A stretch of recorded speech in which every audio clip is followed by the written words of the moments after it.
presidente Lula e o partido dele já infringiram normas, regras suficientes para abrir um processo de impeachment. Eu vi algumas pessoas trazendo a seguinte tese: poxa, uma vez mais tira eles na hora que a coisa está deteriorando para implodir, e aí eles bancam a vítima, fala que é culpa de outro, não sei o quê. Eu tenho minha opinião formada, mas eu queria ouvir a sua. O senhor acha que essa estratégia de deixar sangrando é boa ou é melhor tirar e tentar salvar o país, mesmo que eles insistam com a narrativa de que não foram eles os culpados? Não, eu acho que a gente tem que agir com correção e com aquilo que a gente acha que é o correto. Na minha opinião, o presidente Lula e o partido dele já infringiram normas, regras suficientes para abrir um processo de impeachment. Então, independente de um raciocínio, se politicamente é melhor deixar sangrar ou não, eu prefiro, geralmente, quando estou em alguma encruzilhada, eu procuro raciocinar da seguinte forma: o que eu acho que é correto? Então, na minha opinião, há elementos suficientes para abrir um processo de impeachment contra o presidente da República, por prevaricação, por um monte de coisa. E aí, se isso vai ser melhor ou pior, então, não acho que nós devemos nos pautar por isso. Devemos nos pautar por aquilo que é correto. E, na minha opinião, o correto é, sim, ter um processo de impeachment no Brasil. Veja, eu comentei aqui, em outra ocasião, acho difícil. Impeachment de ministro, por exemplo, temos que ter 54 votos. Hoje não tem. Mas, de qualquer maneira, naquele esforço que fizemos, chegamos a 36 assinaturas, quando nunca tínhamos chegado a 20. Então, isso é um sinal. E vamos eleger uma bancada muito grande em 2026. Então, enfim, a luta continua, né? Agora, o presidente da República, ele está pintando um quadro para o Brasil que eu não vejo como impossível. Eu vou repetir o que disse com vocês há umas semanas atrás. Quando o Fernando Collor de Mello assumiu o governo no Brasil, com aquele Congresso Nacional, havia alguém que dizia, esse Congresso pode impeachment o Collor? Eu acredito que não. E ele acabou impeachment, e a mesma coisa aconteceu com a Dilma quando ela se reelege com o Congresso Nacional cabestrado pela esquerda, e ele acabou, aquele mesmo Congresso acabou fazendo impeachment da presidente Dilma, né? Então, aliás, eu estava lendo hoje a diferença dos dois impeachments, o resultado final é porque lá atrás o Collor ficou inelegível e, consequentemente, pelo texto da Constituição, foi impeachmentado e automaticamente ficou inelegível, ficou com seus direitos políticos cassados por 8 anos. Isso é automático.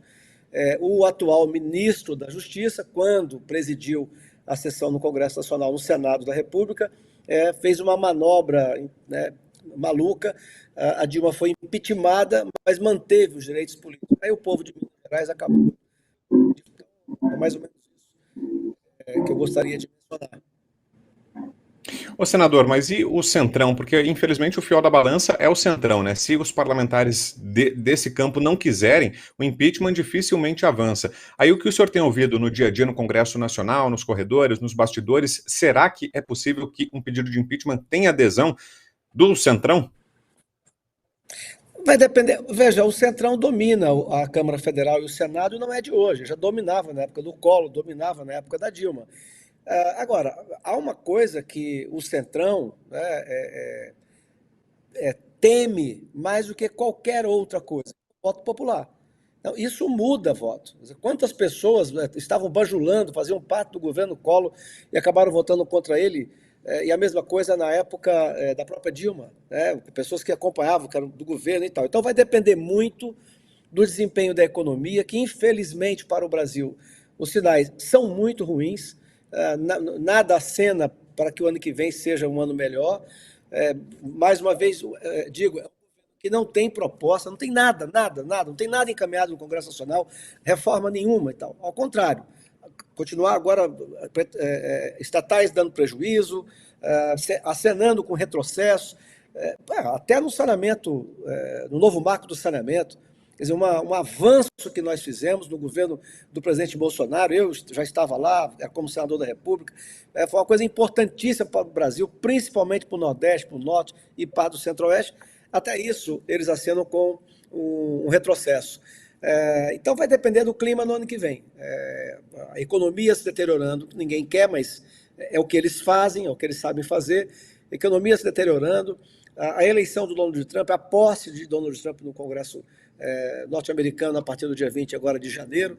Enfim, então é difícil, mas eu não vejo como impossível. O clima do momento, a situação do ano que vai entrar, vai decidir se isso é possível ou não. Vamos falar sobre a soltura de Daniel Silveira. Ela aconteceu, mas talvez não da forma como gostaria o ex-deputado. A notícia é a seguinte: assista também o Braddock Show ao vivo de Alexandre de Moraes soltar Daniel Silveira.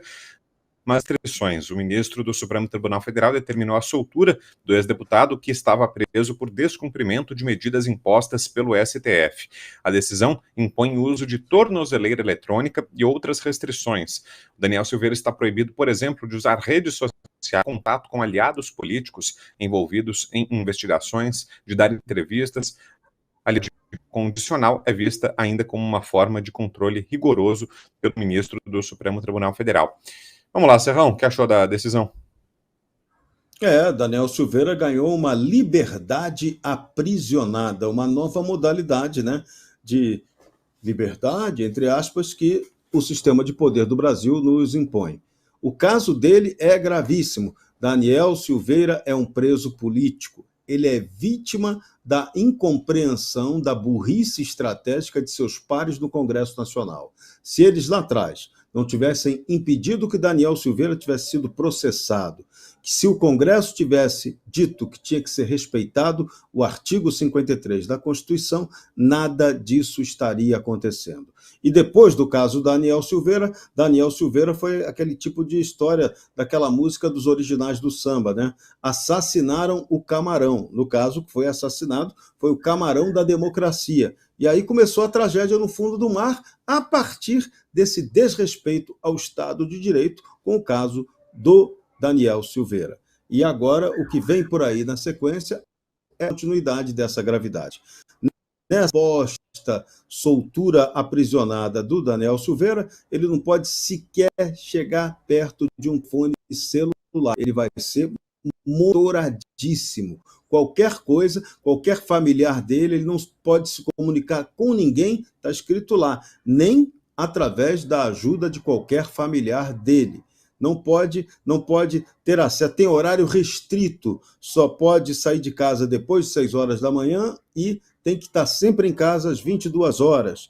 Recebeu lá, tem tornozeleira eletrônica para monitorar todos os seus passos. Será que a tornozeleira eletrônica dele também teria alguma escuta, né, ambiental? Porque a gente não sabe o grau de perseguição a esse cara. Esse cara está sendo muito perseguido pelo sistema. É o preso político brasileiro. O Congresso brasileiro, a oposição tinha que fazer uma anistia específica só para o caso Daniel Silveira.